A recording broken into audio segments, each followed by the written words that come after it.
अब बात कर लेते हैं विस्तार से खबरों की। देश भर में आज दीपावली की धूम देखने को मिल रही है। वहीं बात करें अवधपुरी अयोध्या की, तो भगवान राम का भव्य मंदिर बनने के 500 सालों के बाद ये भव्य दीपावली का आज ये मौका आया है। अवधपुरी में दीपावली को लेकर लोगों में खासा उत्साह देखने को मिल रहा है। वहीं आपको बता दें कि दिवाली के शुभ मौके पर मुख्यमंत्री योगी आदित्यनाथ ने भी रामलला के दर्शन कर उनका आशीर्वाद लिया और बच्चों को चॉकलेट बांटी, साथ ही महिलाओं को दीपावली पर उपहार भी दिए। तो 500 सालों के बाद आज अवधपुरी रामनगरी अयोध्या सज धज कर भगवान राम के स्वागत को तैयार है।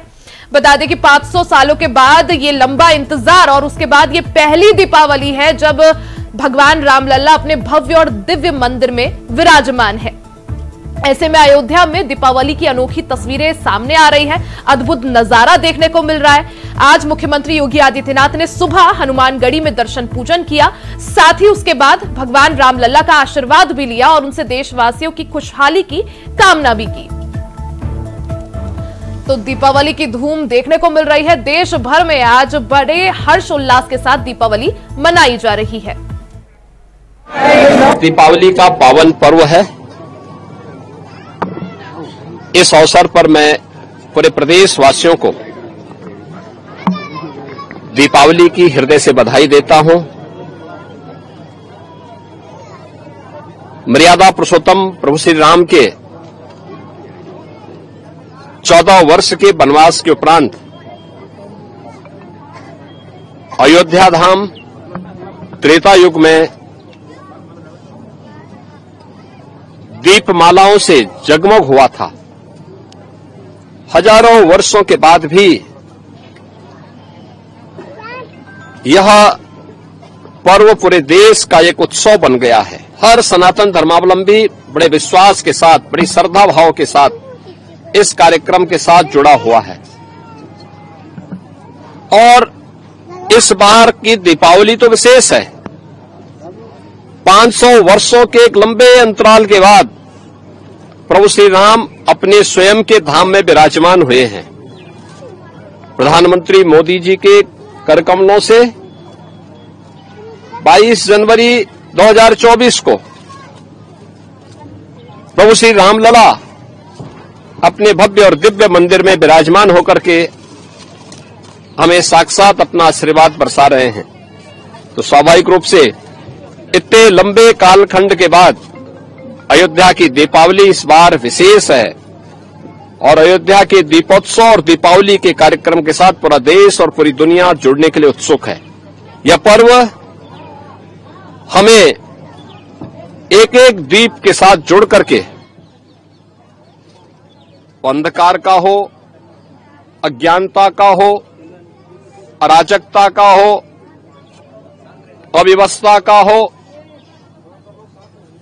उन सब के खिलाफ हम सबको एकता के सूत्र में जोड़ करके दीप से दीप जले के भाव के साथ एकता के सूत्र में जुड़ करके सर्वत्र ज्ञान का, धर्म का, शिक्षा का, प्रकाश का उजियारा दिखाई दे, इसका संदेश दे रहा है। मैं आज के इस अवसर पर प्रभु श्री राम से यही प्रार्थना करता हूं कि पूरे प्रदेश वासियों के, सभी सनातन धर्मावलंबियों के लिए यह प्रकाश पर्व उत्साह, उमंग, सुख और समृद्धि का कारक बने, यह कामना मैं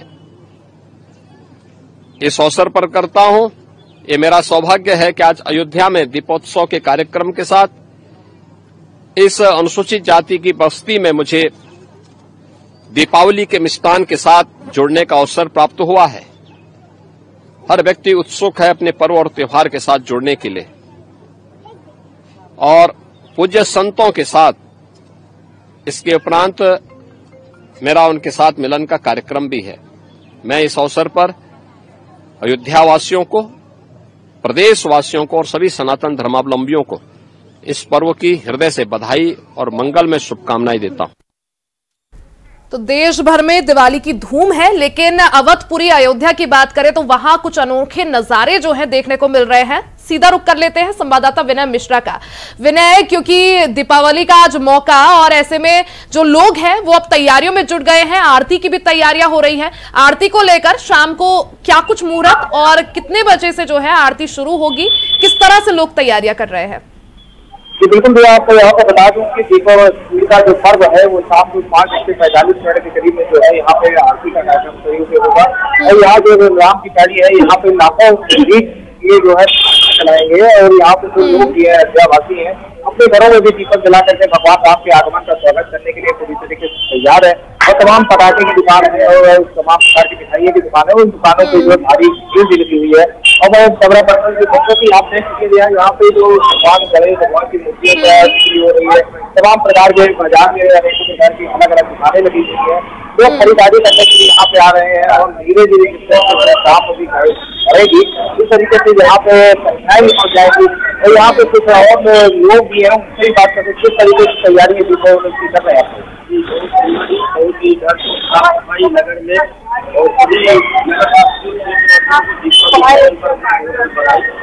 अयोध्या में कल किस तरीके से आप तैयारी कर रहे हैं? मोदी और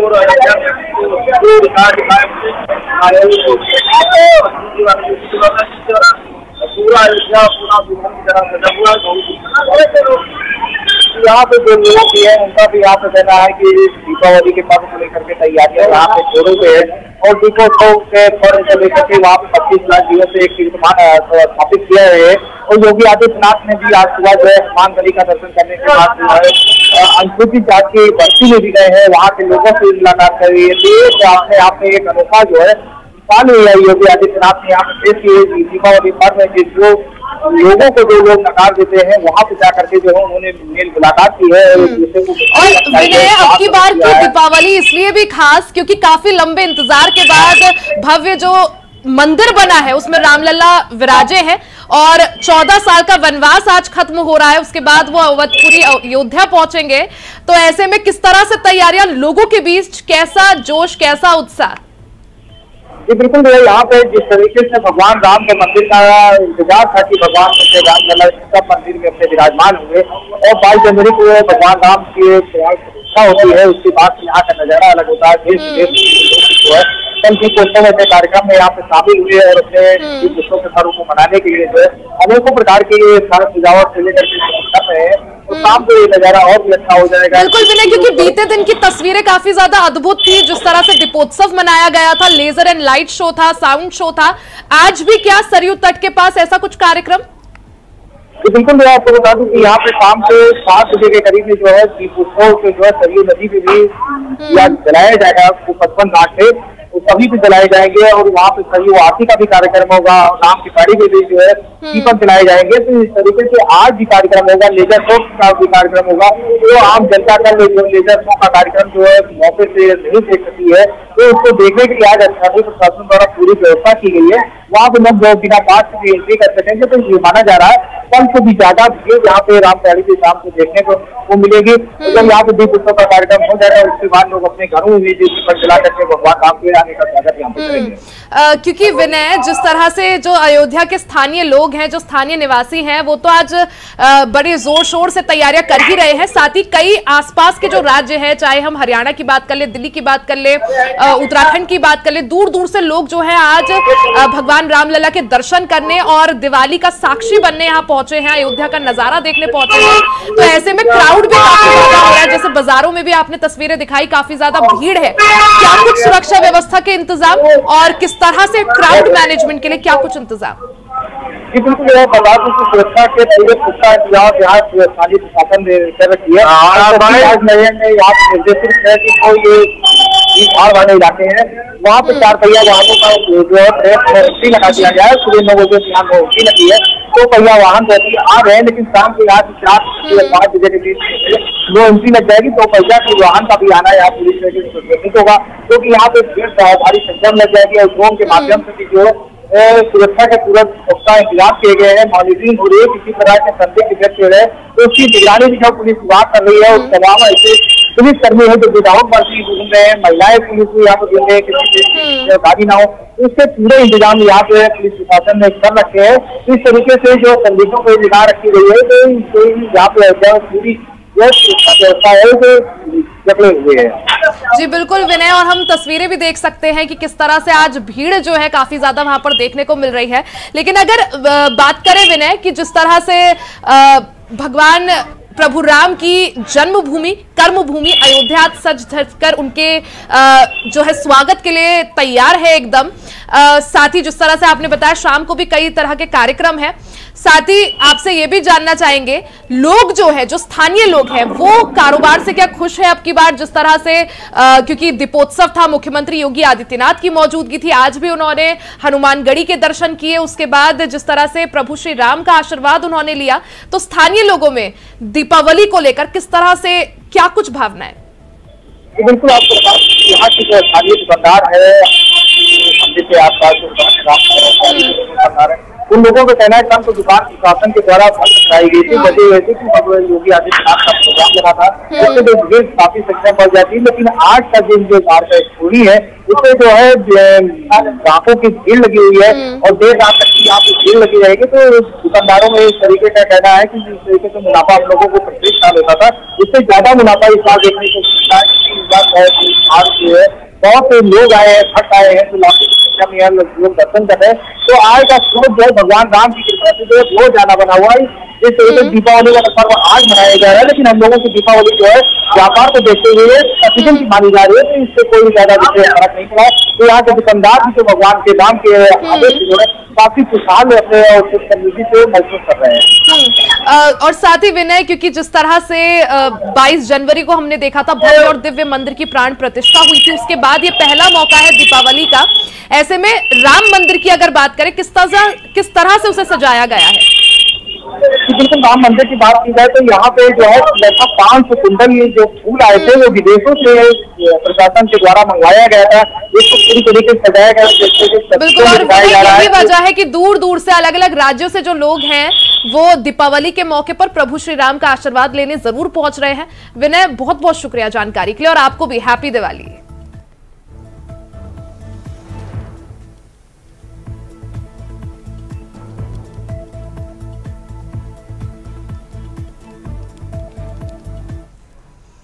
वही अब बात महाराष्ट्र विधानसभा चुनाव की कर लेते हैं। यूपी के मुख्यमंत्री योगी आदित्यनाथ का जलवा महाराष्ट्र विधानसभा चुनाव में भी देखने को मिलेगा।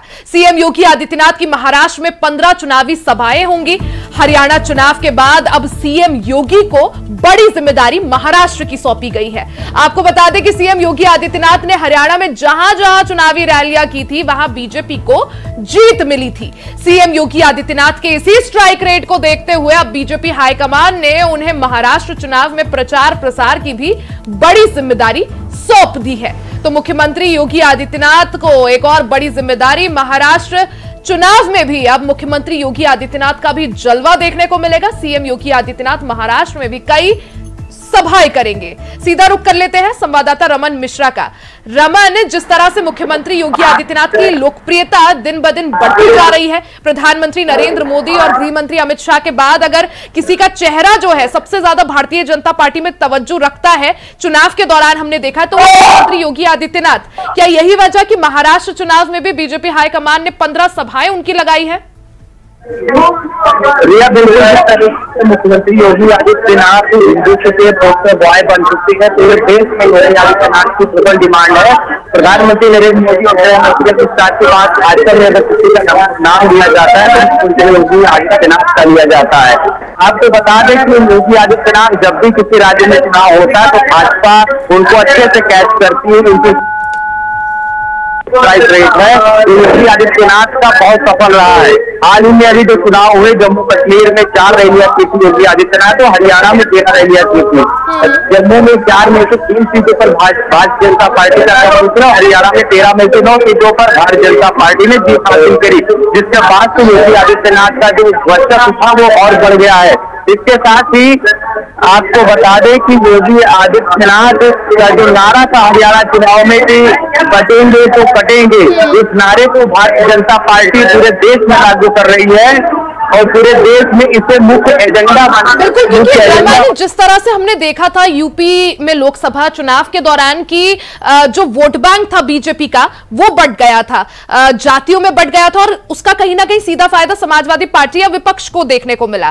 क्या यही वजह, क्योंकि सीएम योगी आदित्यनाथ जैसा आपने भी कहा कि हिंदुत्व का पोस्टर बॉय उन्हें कहा जाता है, सबसे बड़ा चेहरा है वो हिंदुत्व का प्रधानमंत्री मोदी के बाद, तो क्या एक तरह से मुख्यमंत्री योगी आदित्यनाथ के जरिए भारतीय जनता पार्टी एक बार फिर से जो भी हिंदू है उन्हें एक तरह से जोड़ने की कोशिश कर रही है? जी बिल्कुल, जिस तरीके से विपक्ष का जो वोट है वो एक तरफा लामबंद कर रहा है, यही भारतीय जनता पार्टी के जो वोटर थे उसमें कहीं ना कहीं छूट दिखाई दी 2024 के चुनाव में। विकास के कारणों के कारण, व्यक्तिगत कारणों के कारण जाति सिस्टम बैठ नहीं पाया, उसके कारण ऐसे में अब एक बार फिर से जो चुनाव है वो इस पर हो रहा है कि समाजवादी जो विपक्ष का वोटर है और जो सत्ता का वोटर है वो एक तरफ लामबंद रहे और जो भी टूटेगा उसकी हार निश्चित होगी। ऐसे में समाजवादी पार्टी भी कह रही है ना बटेंगे ना कटेंगे, और भाजपा कह रही है कि बटेंगे तो कटेंगे। जी बिल्कुल रमन, यही वजह है कि भारतीय जनता पार्टी चाह रही है कि उनका जो कोर वोटर है वो उनके साथ इंटैक्ट रहे, उनके साथ जुड़कर रहे। और महाराष्ट्र चुनाव की अगर बात करें, किस तरह से तैयारियां, कब कब मुख्यमंत्री योगी आदित्यनाथ चुनावी कार्यक्रम में शामिल होने के लिए यूपी से जाएंगे? जी, दिवाली के बाद मुख्यमंत्री योगी आदित्यनाथ के कार्यक्रम शुरू है। लगभग 13 रैलियां मुख्यमंत्री योगी आदित्यनाथ वहां पर करेंगे और उन सीटों पर मुख्यमंत्री योगी आदित्यनाथ को ज्यादा उनकी रैलियां की जाएंगी जहां पे अल्पसंख्यक वोट लगभग 30% से ज्यादा का माना जाता है, ताकि योगी आदित्यनाथ के फायर ब्रांड जो भाषण होते हैं उसके चलते जो भाजपा का जो वोट बैंक है वो वोट गोलबंद हो पाए और भारतीय जनता पार्टी को उसका फायदा मिले।